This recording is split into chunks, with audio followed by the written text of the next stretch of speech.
नमस्कार, आप देख रहे हैं एनसीएस न्यूज़। आज हमारे साथ एमआईएम के प्रवक्ता आरिफ हुसैन है।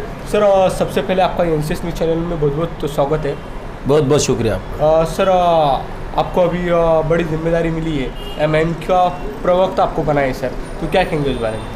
देखिए, हमारे राष्ट्रीय अध्यक्ष बैरिस्टर असदुद्दीन ओवैसी साहब और उसी के साथ साथ प्रदेश अध्यक्ष हमारे आली जनाब इम्तियाज़ जलील साहब ये खासदार, इन्होंने आज मेरे कंधों के ऊपर एक बहुत बड़ी जिम्मेदारी दी है पक्ष की तरफ से। एमआईएम पक्ष का जो दृष्टिकोण है, एमआईएम पक्ष के जो विचारधारा है और एमआईएम पक्ष का जो काम करने का तरीक़ेकार है, ये अवाम तक, नागरिकों तक पहुंचाना और अपने पक्ष की बाजू मारना और अपने पक्ष की तरफ से वकालत करना, अपने पक्ष की तरफ से पूरी बात रखना, ये जिम्मेदारी मेरे को दी है।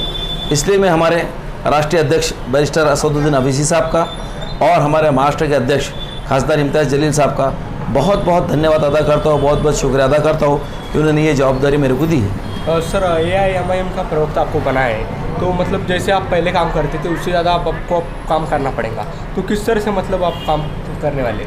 नहीं, देखिए, पब्लिक, हम जो ज़मीन पे काम करते हैं, पार्टी हमारी जो ज़मीन पे काम करती है, खासदार साहब जो हमारे ज़मीन पे काम करते हैं, राष्ट्रीय अध्यक्ष जो हमारे पूरे प्रदेशों में फिर के काम करते हैं, यही विचारधाराओं को हमको लोगों तक पहुंचाना है और उसके अंदर हमको हमारा काम भी साथ साथ करना है। तो मेरे को नहीं लगता इसके अंदर कोई अड़चन पैदा होगी। सर, उसी के चलते 5 तारीख को बीजेपी की यहाँ सभा हुई थी अमित शाह की, तो उसमें अमित शाह ने एक बयान दिया है कि एआईएमआईएम को उखाड़ कर फेंकना है और मोदी जी को एक कमल यहाँ से भेजना है, तो क्या कहेंगे इसके बारे में? देखिए, बीजेपी पक्ष जो है, तो मैं बताता हूँ आपको कि इस शहर औरंगाबाद के अंदर उनका कोई संगठन ही नहीं, नंबर 1 बात। और जैसा कि हमारे वज़ीर दाखिला साहब ने बात कही है कि वो मजलिस के पक्ष, तो उखाड़ के फेंकने के बाद किसको उखाड़ने की बात होती है? जब बहुत मजबूत है, जिसका बेस बहुत मजबूत है, जिसकी बुनियादें बहुत मजबूत है, तो मजलिस की औरंगाबाद में, महाराष्ट्र के अंदर बेस और उसकी बुनियाद बहुत मजबूत है और कितनी भी ताकत अगर लगा लेंगे हम,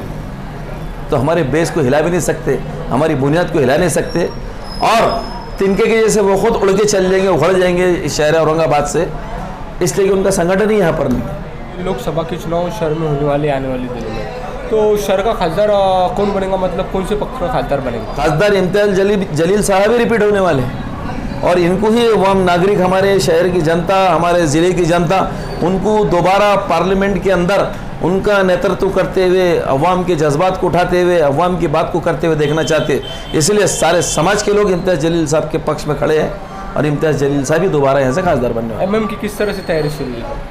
एमआईएम की तैयारी जो हम जब असेंबली में उतरेंगे तो जो खासदार साहब ने जो काम किया प्रदेश के अंदर, उस काम को लेकर उतरेंगे। जो पार्लियामेंट के अंदर उन्होंने नेतृत्व किया है, उस काम को लेकर उतरेंगे और उनकी ज़ेर अध्यक्षता के अंदर, उनकी अध्यक्षता के अंदर जितने पदाधिकारियों ने, नगर सेवकों ने काम किया, ये सारे काम लेकर लोगों तक पहुँचेंगे। मतलब आपका कहना है कि फिर से एक बार एमआईएम के इम्तियाज़ जलील यहाँ से खासदार बनेंगे? हाँ, बिल्कुल बिल्कुल, कोई शक नहीं है। सर, इम्तियाज़ जलील फिर से एक बार खासदार बनते हैं तो शहर के विकास के लिए मतलब और क्या क्या विकास होगा शहर में? देखिए, इसके अंदर उद्योग के अंदर बहुत सारा विकास इंशाल्लाह हो जाएगा। आईटी पार्क जो आना है वो पूरे यहाँ पर आएंगे, उसी के साथ साथ जितने फ्लाईओवर्स बनाना है वो होंगे। किसानों के हित की आवाज़ को पूरी तरीके से उठाया जाएगा। जिस तरह अशोक दलवई की एक समिति नियुक्त की गई थी और प्रधानमंत्री साहब ने खोखला नारा लगाए थे कि 2022 तक जितने किसान हैं, मैं इनकी जितनी भी इनकम है, इनकी जितनी भी आय है, मैं उसको दुप्पट कर दूंगा, जिसमें विफल हो चुकी है, उस आवाज़ को उठा के हम किसान भाइयों को उनका इंसाफ दिलाने की कोशिश करेंगे, महिलाओं को उनका पूरा इंसाफ दिलाने की कोशिश है। मराठा समाज का जो आंदोलन चल रहा है और मराठा समाज को ये जो रिजर्वेशन देने से कोताही बरत रहे, उस रिजर्वेशन उस आंदोलन को ताकत देने की कोशिश करेंगे। धनगर समाज को भी रिजर्वेशन मिले, उसके लिए हम जद्दोजहद करेंगे, उसके लिए लड़ने की कोशिश करेंगे। और उसी तरह महमूद रहमान कमेटी ने जो अपने रिकमेंडेशन दिया है रिजर्वेशन के लिए, मुस्लिम समाज के रिजर्वेशन की भी लड़ाई को लड़ना है। ऐसी बहुत सारी बातें हैं समाजों की जिसको लेके अभी आगे लड़ाई लड़ना है। सर, आने वाले दिनों में सर सरकार किसकी बनेगी, क्या लगता है? देखिए, एक बात तो मैं कह सकता हूँ कि नरेंद्र मोदी साहब अब इस मुल्क के वज़ीर आज़म नहीं बनेंगे।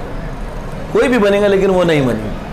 क्यों नहीं बनेंगे? क्या पूरी तरीके से 10 साल में विफल हो चुके हैं, पूरे नाकाम हो चुके हैं। जितनी सरकारी धरोहर संपत्ति है पूरी बेच चुके हैं, हर चीज़ पाताल से लेकर ज़मीन तक, ज़मीन से लेकर तो समंदर के नीचे तक सब बेच चुके। आज युवाओं की पीढ़ी पढ़ पढ़ के पीएचडी करके, ग्रेजुएशन करके, हायर एजुकेशन लेके, टेक्निकल एजुकेशन लेके जो नौजवान एक सपने लेके सड़क पे निकल रहा है और गवर्नमेंट की तरफ देख रहा है और दूर दूर तक नौकरियाँ कहीं भी नहीं है।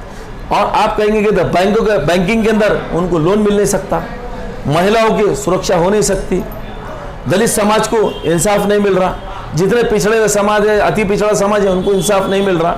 और आप मेरे को बताइए, महंगाई चरम सीमा पे जा चुकी है। तो ये सारी, और ये जो गवर्नमेंट चल रही है, ये लोगों की मन जीतने वाली गवर्नमेंट नहीं है।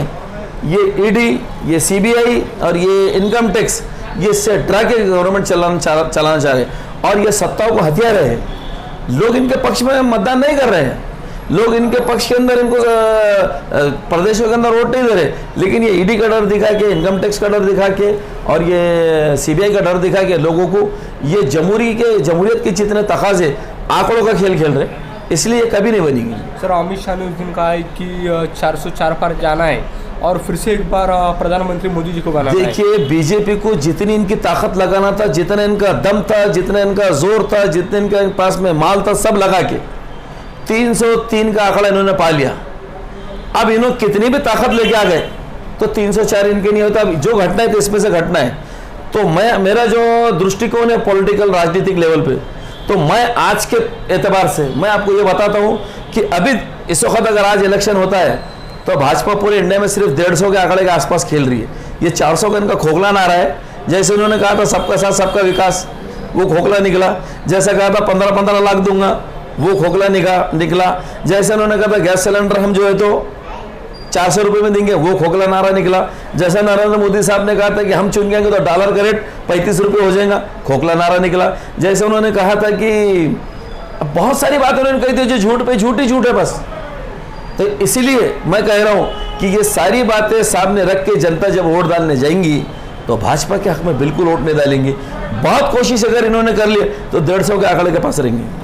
सर, उसी तरह से आप कह रहे हैं कि फिर से एक बार प्रधानमंत्री नरेंद्र मोदी जी पंतप्रधान नहीं बनेंगे, तो सरकार किसकी बनती है सर, क्या कहेंगे?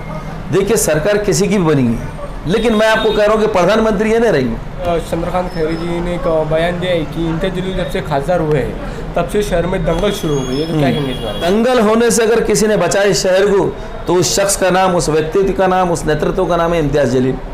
राम मंदिर की घटना आपके सामने है, इतनी बातें कर रहे, दंगे हो रहे, फसाद होने की, जो साहब का आप नाम ले रहे, तो आए थे क्या वहाँ पर लोगों को शांति फैलाने के लिए, लोगों से अमन की अपील करने के लिए आए थे क्या? कौन गया था वहाँ पे अमन पैदा करने के लिए, शांति पैदा करने के लिए? सिर्फ खासदार इम्तियाज जलील साहब गए थे। उस घटना को अगर किसी ने रोका, उस घटना को अगर किसी ने टाला, उस घटना के लिए स्पॉट पे जाके रात के 3 बजे तक अगर कोई रुका तो उस नेतृत्व का नाम है खासदार इम्तियाज जलील। सर, आप कह रहे हैं कि इम्तियाज जलील फिर से एक बार खासदार बननी चाहिए, तो क्यों फिर से एक बार वो खासदार बनना चाहिए? देखिए, इम्तियाज जलील साहब खासदार फिर से इसलिए बनना चाहिए कि आप एक खासदार को चुन के किस लिए देते? आपकी जो समस्या है, नागरिकों की जो समस्या है, जनता की जो समस्या है, सारे समाजों की जो समस्या है, इसको कहाँ पर उठाना? पार्लियामेंट में उठाना। पार्लियामेंट में उठा के उनको राजनीतिक न्याय दिलाना, सामाजिक न्याय दिलाना। और इस चीज़ को पूरी ईमानदारी से, प्रामाणिकपने से अगर पार्लियामेंट में अगर किसी ने उठाया है तो वो शख्स का, उस नेतृत्व का नाम है इम्तियाज जलील साहब। हमारे खासदार बैरिस्टर असदुद्दीन अवीसी साहब, 640 प्रश्न पूछे गए, न सत्ताधारी पक्ष ने पूछा, न विपक्ष ने किसी ने पूछा। ये कीर्तिमान अगर किसी के पास में है तो वो सिर्फ मजलिस इत्तेहादुल मुस्लिमीन इमाम पार्टी के बैरिस्टर असद अवीसी साहब के पास है और खासदार इम्तियाज जलील साहब के पास है। और सारे समाजों की आवाज़ को अगर किसी ने उठाया है पार्लियामेंट के अंदर तो इम्तियाज जलील साहब ने उठाया। इसीलिए सारे समाजों का वो आदर करते हैं और सारा समाज उनका सम्मान करता है। इसलिए बहुत भारी लीड से इस बार इम्तियाज जलील साहब चुनते हैं। सर, आप कह रहे हैं कि इम्तियाज जलील चुन के आएंगे, तो उसके बाद नगर सेवक के इलेक्शन होंगे, तो नगर सेवक के इलेक्शन होने के बाद महानगर पालिका पे मतलब एमआईएम का महापौर बनेगा क्या सर? बिल्कुल बनेगा। देखिए, जब खासदार इम्तियाज जलील साहब दोबारा चुन के आ जाएंगे, उसके बाद पहले आमदार के इलेक्शन होते क्या कारपोरेशन के इलेक्शन होते पता नहीं, लेकिन हमारे पास में खंबीर नेतृत्व है, हमारे पास में लोगों को दिखाने को काम है। और हमने अमन और अमान शहर के शांति पैदा करने की बात, कभी बार मोहब्बत और प्यार पैदा करने की बात की। और जितने समाज के लोग, सारे समाज के लोग हमारे साथ खड़े रहेंगे। इसलिए हम पूरी जिम्मेदारी से कहते हैं कि हमारे आमदार भी हमारे रहेंगे और महापौर भी हमारा रहेंगे। सर, कुछ लोग इम्तियाज जलील से नाराज है। जनता जो है बिल्कुल नाराज़ नहीं है। अब जो स्वार्थी नेता है और स्वार्थी नेता अगर नाराज है तो उनका नाराज रहना ही अच्छा है। क्यों, तो चंद लोग हैं वो 2 वोट के भी नहीं हैं। जो इम्तियाज जलील साहब का नाम लेके विरोध करते हैं वो 2 वोट के भी नहीं है। समाज में उनका कोई स्थान नहीं है, कोई पूछता नहीं है करके इम्तियाज साहब का नाम लेते कि कोई तो भी पूछ लेना। तो विरोध के लोग एक चंद मुट्ठी भर लोग हैं, 1 डजन भी लोग नहीं हो। सर अमित शाह की जब सभा हुई तो इम्तियाज जलील ने बयान दिया है कि सभा उनकी और चर्चा हमारी। ये बात तो बिल्कुल सही बात है ना।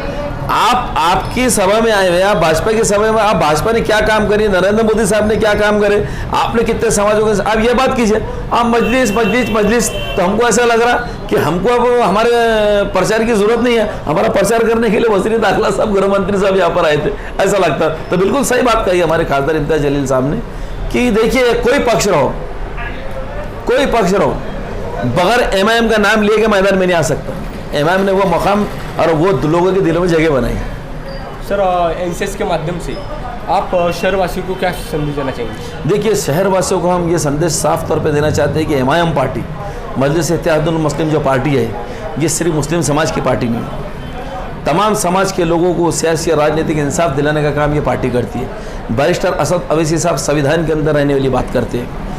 खासदार इम्तियाज जलील साहब संविधान को लागू करने की और संविधान को लागू करके उसके ऊपर ईमानदारी से काम करने की बात करते हैं। तो हमारा पूरा जो दायरा है, हमारा पूरा जो गर्व है, हमारा पूरा जो फ़ख्र है वो संविधान। तो तमाम हम शहरवासियों से, प्रदेश के वासियों से हम ये कहना चाहते हैं कि आइए इम्तियाज जलील साहब जैसी शख्सियतों को और हमारे बैरिस्टर असद अवैसी साहब जैसे नेतृत्व को आप साथ दीजिए। हमारा ये पूरा यकीन है कि आपको समाजी स्थान, आपको राजनीतिक न्याय अगर किस मंच से और किसी पक्ष से मिल सकता तो सिर्फ एमआईएम पार्टी। सर आपसे बातचीत करके बहुत अच्छा लगा। एनसीएस चैनल को बहुत बहुत मुबारकबाद पेश करता हूँ कि लाटे साहब, इनकी जो ब्रादर है, ये बड़ी ईमानदारी से, प्रामाणिकपने से और जो जर्नलिज़म का धर्म है इसको निभाते हैं। इसलिए मैं एनसीएस को बिल्कुल दिल की गहराइयों से इनको मुबारकबाद पेश करता हूँ।